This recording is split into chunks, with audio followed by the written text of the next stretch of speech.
Thanks for checking out the Atheist of Facebook online convention. I'm Sarah Harrison Green, and I'm an atheist activist based out of Nashville, Tennessee. Hey guys, like I said, my name is Sarah Harrison Green. I hope you enjoy the picture. That's just to let you know how seriously I take myself. I'm here to give you a little bit of a preview into what 2016 is going to look like for us. And I also want to talk about some of the important issues that I think we're going to have to deal with in the upcoming year. I did want to take one very quick look back at an event that happened a little bit earlier this month on March the 5th. It was Nashville's first ever Nuns Convention, or NanoCon for short, and I was lucky enough to have a hand in planning this. I wanted to bring up NanoCon real quick because I wanted to encourage you to participate in, and if not participate in, at least keep an eye on your local groups, because this type of event can happen extremely quickly when your local groups get together. This event, NanoCon, was actually planned over the course of a couple of months. It happened extremely fast. My boss, David Silverman, the president of American Atheists, came down as part of his book tour. Phil Ferguson of Polaris Financial Planning actually came out as well. It happened very fast, and the local groups were amazing. So if you want to see this type of stuff happen in your town more often, then you need to pay attention to your local groups, because they're going to be the ones that are going to facilitate this. Alright, looking forward, the first big event I want to talk to you about is the Reason Rally, and that's going down in Washington, D.C., June 4th, 2016. Now, the actual rally that happens on the Lincoln Memorial is going to be Saturday, June 4th, and that's taking place from 10 a.m. to 7 p.m. But there's also a lot more events that are happening around this event. On Thursday and Friday, you're going to have advocacy days on the Hill, and that's going to be they're going to be facilitating meetings with every member of Congress, all 535 of them. So if you want to go meet with, if you want to go talk with the person who represents you in the United States Congress, these days would be the days to take advantage of that. Now, in addition to that, after the rally, there's a couple of after parties going on. If you want to join in, it's not that expensive. The rally itself is free. And then Sunday, June 5th, there's actually going to be a little mini conference from 10 a.m. to 4 p.m. at the Washington Court Hotel. Now, the Reason Rally, unfortunately, I didn't get to go last time around. I found out about it about a week away from it. There was no way that I was going to get the money to end up in Washington, D.C. So I watched it from home, digging up every scrap that I could on YouTube about it because the media was ignoring it. 30,000 people in the rain. That's awesome. So I really want to make this a huge event. I'm going to be there. This is going to be my vacation for the year. And if you guys can make it, I understand that it might be a hard trip for some people. I do. But if you can make it, this is going to be an event to remember. American Atheists, we've suspended our yearly convention. We want all the focus to be on the Reason Rally this year, so I highly encourage you guys to check it out. Alright, the American Humanist Association annual conference is happening in Chicago, Illinois, May 26th through the 29th, and this is actually their 75th annual conference. I have never actually been to one of the American Humanist Association's conferences. I hear that they're pretty awesome, and 75 years of American humanism, that's pretty awesome.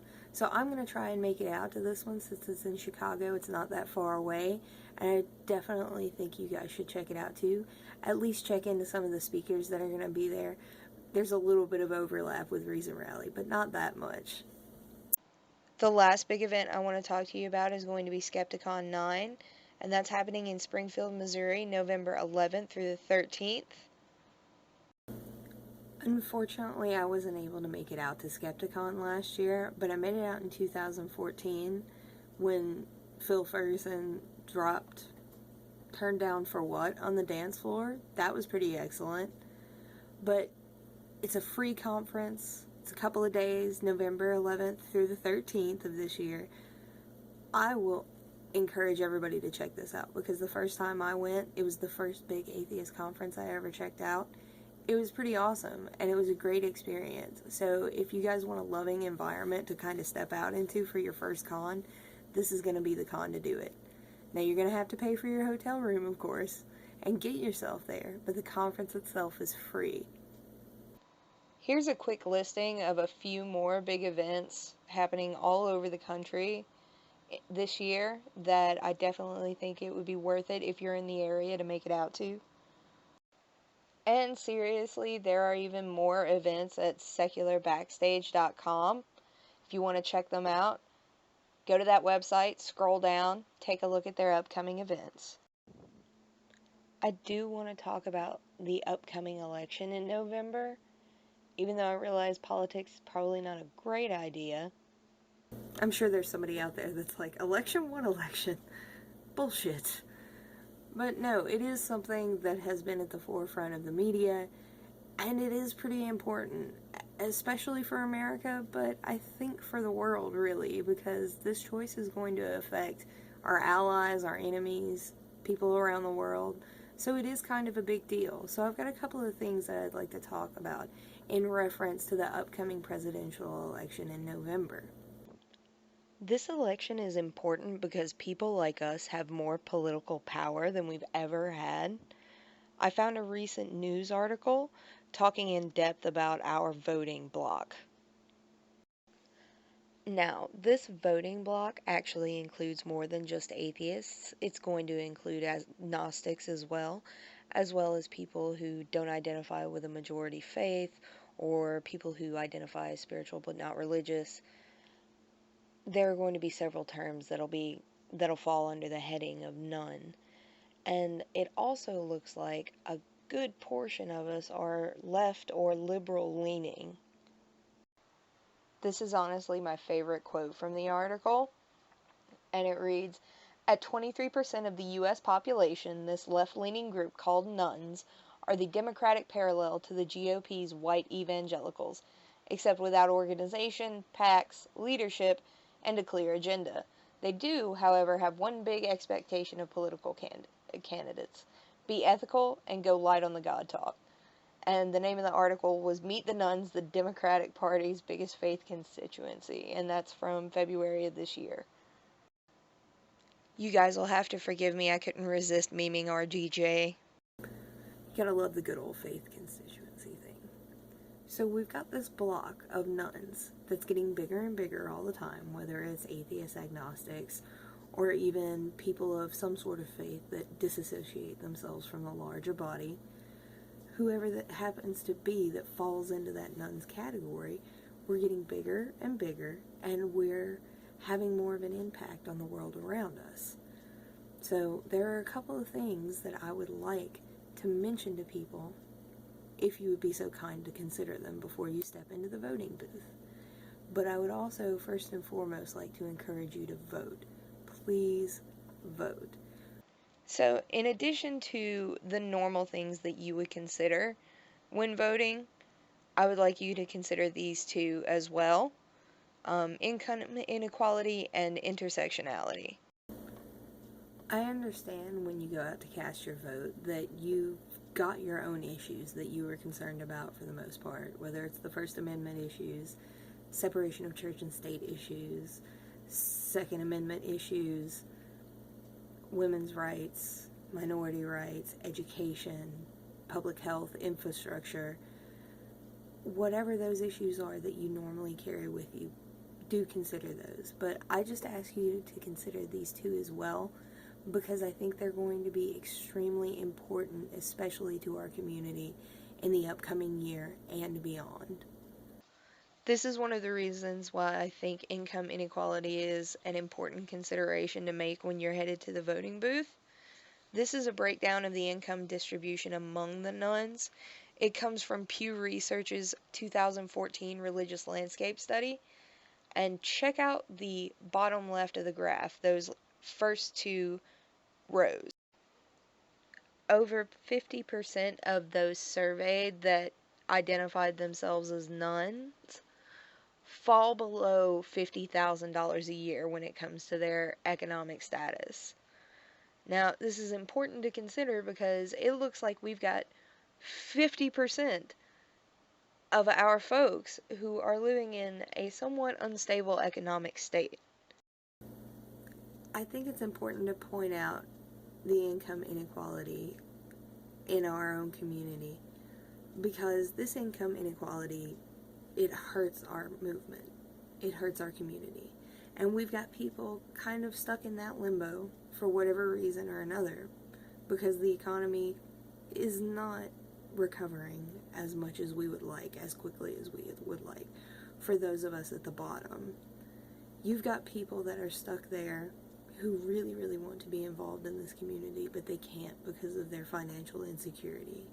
And the reason I know this is because I was one of those people. It wasn't until very recently in my life that I actually got to a point to where I could participate in a meaningful level to me. So I want to tap those people. I want to give those people an opportunity to get involved in our community. And if one of the ways is to support income equality, then I'm all for that because the better those people do, the better our movement does, the better our community does, the better our country does.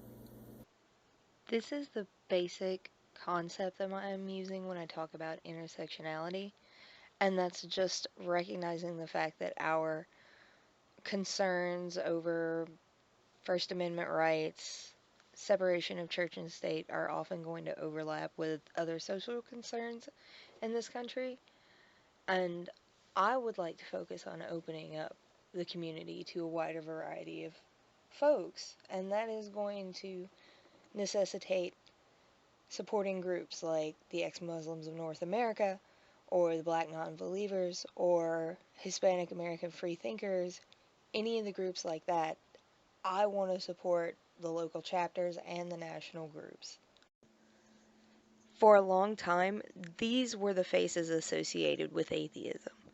Maybe not to everyone, but to a lot of us, especially when we first started digging into the topic, when we first started getting curious about it. I know my first brush with Richard Dawkins was writing an epistemology paper while I was working on my philosophy degree in college.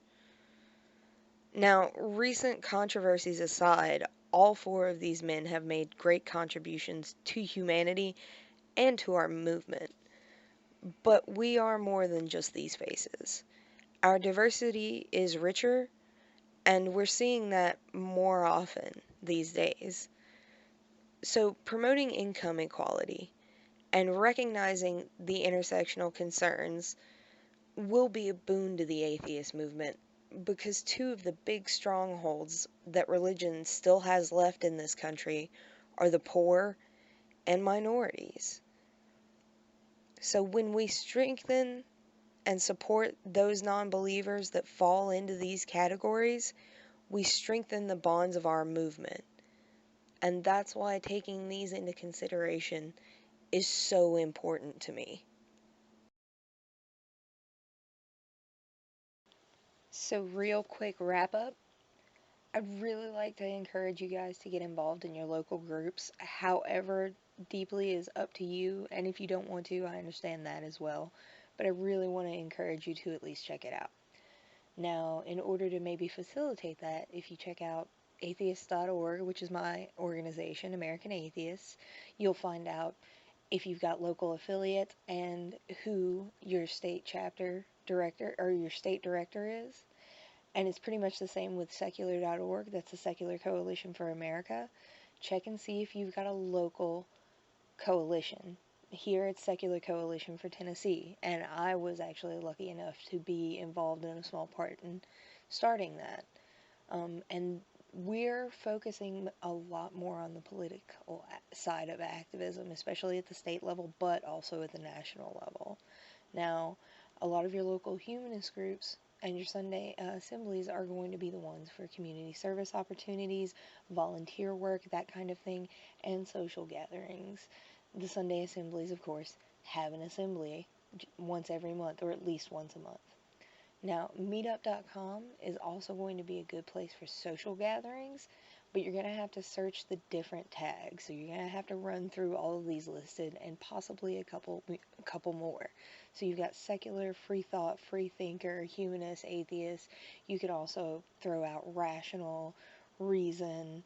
Um, so you'll just have to check the tags, unfortunately. But there is somebody in your area, and if there's not, start a group.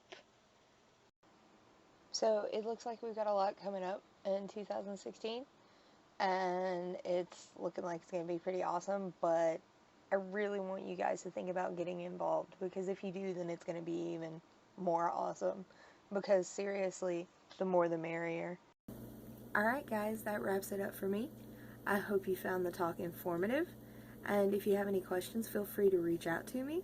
I'm going to include my information on the next page. Thanks for watching. I really appreciate it. This is going to be my contact information. I am Sarah Harrison Green, Tennessee Regional Director for American Atheists. If you want to look me up and friend me on Facebook, it's my name as listed. My Twitter is going to be at @tn_heretic, and my email address, sgreen@atheists.org. Make sure to put in that S, because a lot of people have made the mistake and left it off. And I am going to be dipping my toe back into the blogosphere. I'm going to have it up April the 2nd, so if you're interested, please come check it out. Thanks again for checking out the Atheist of Facebook online convention, and stay tuned, Seth Andrews is up next.